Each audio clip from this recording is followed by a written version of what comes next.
and welcome back to part 10 of our building series. If you're new here, I am Raquel, and this channel is all about my family's journey to building our dream home in St. John, or on St. John, United States, Virgin Islands. That is my home island, and my husband is from St. Thomas, and we are on our journey to build a new construction home on island. So if home building or home decor or improvement is your jam, definitely subscribe to this channel and make sure you're turning on the all black notifications bell so that you're notified every time I upload a video so that you can continue on this journey with us.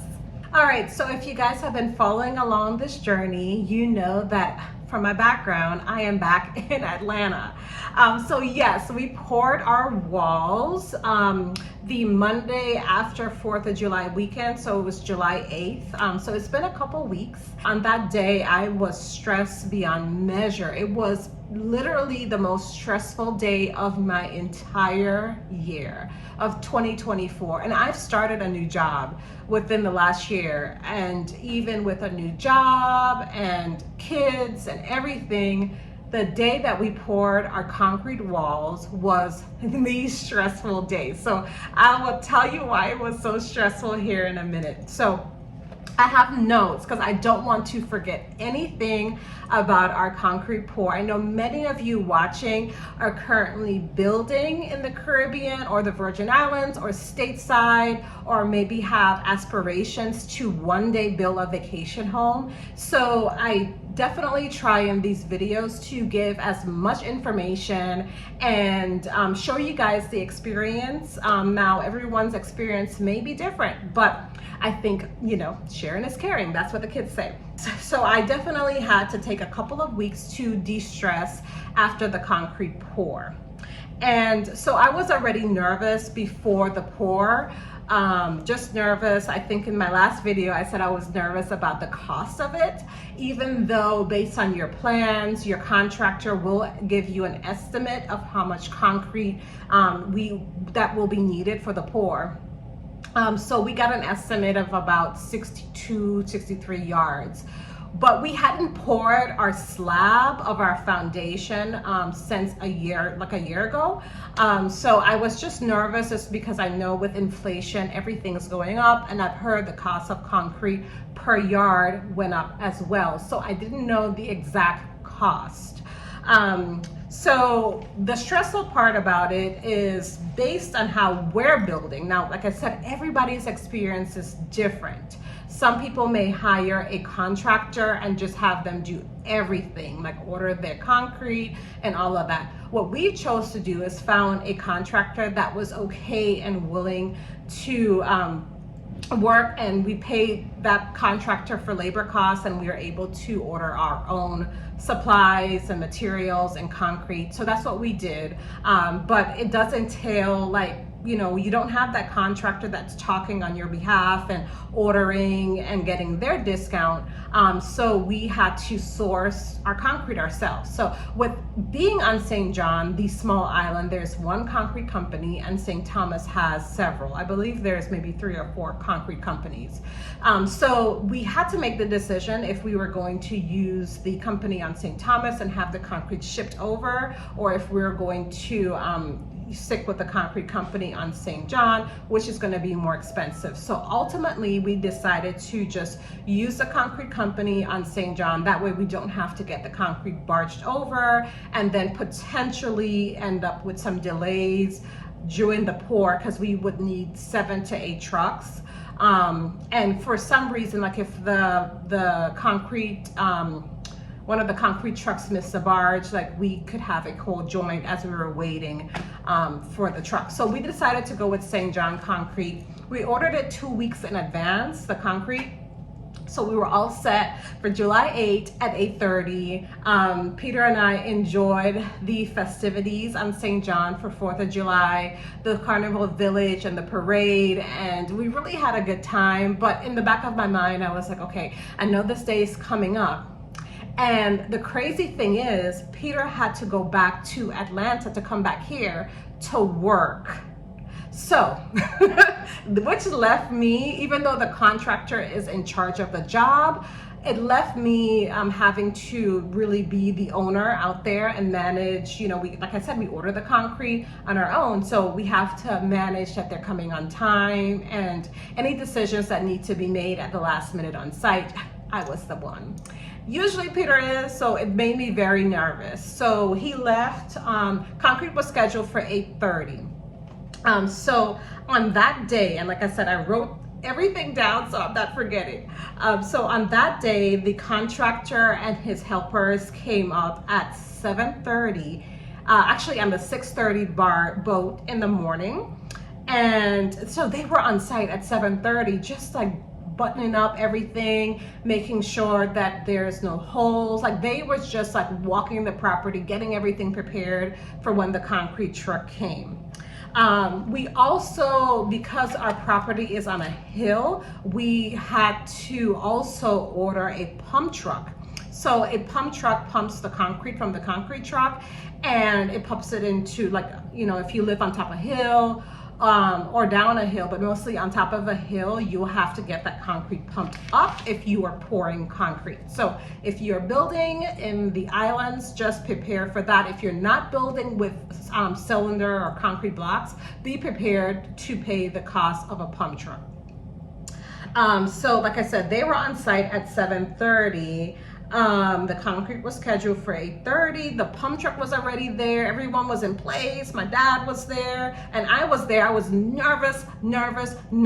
Peter wasn't there. He was on the phone, and I trying to talk me through everything, trying to calm me down, letting me know everything's gonna be fine.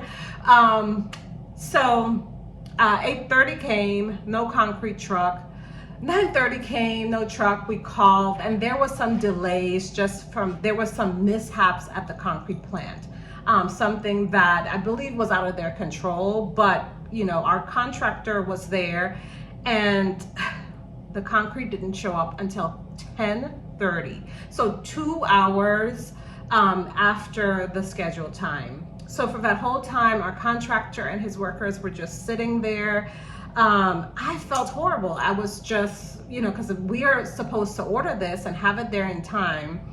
So I was just, trying to manage, with them being late, the concrete company being late, and the workers just being there, just trying to manage and make sure everyone was still engaged and everything. I probably was doing probably a bit too much, more than I needed to, but I was so stressed out about it, and the fact that it was late, I think added to my stress as well.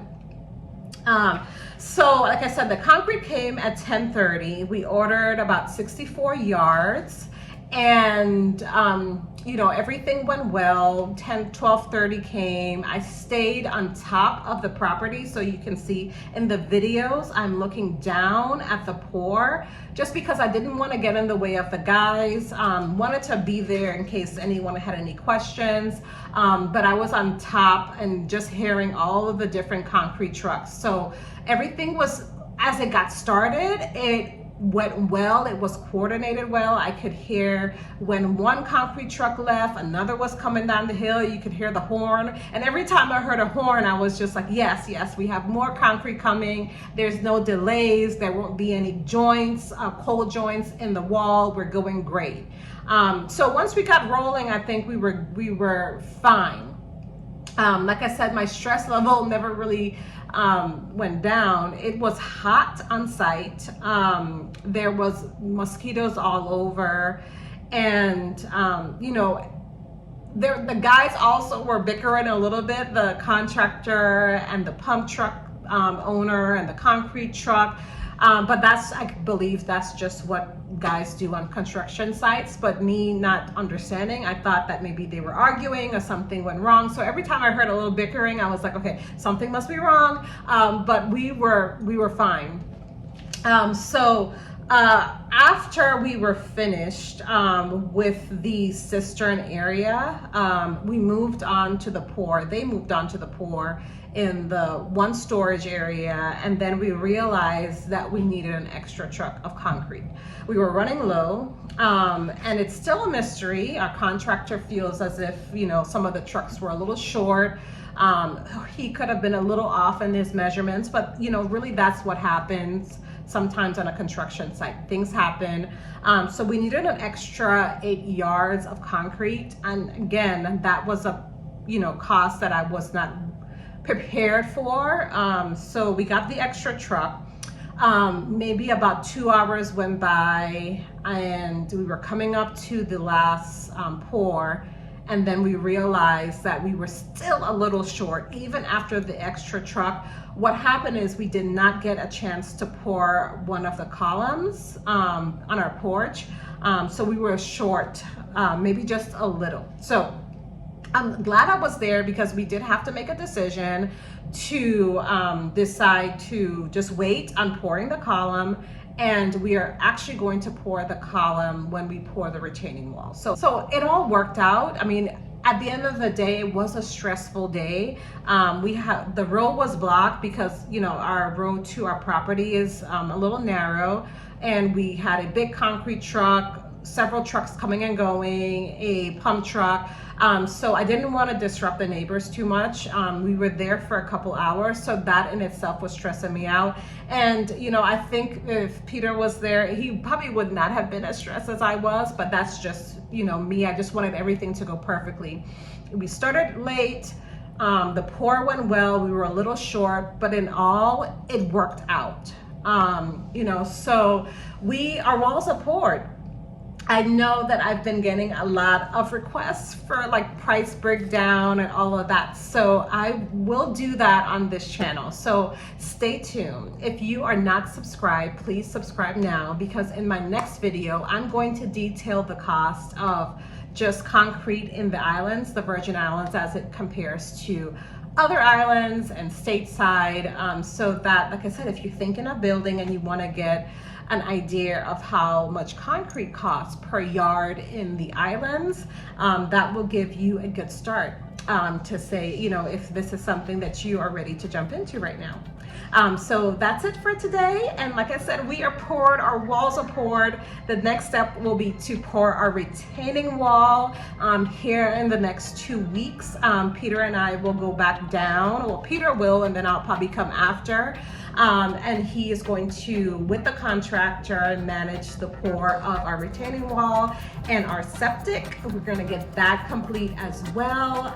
So stay tuned. Like I said, subscribe. Make sure you're turning on the black notifications bell, and I'll see you in the next one. Bye.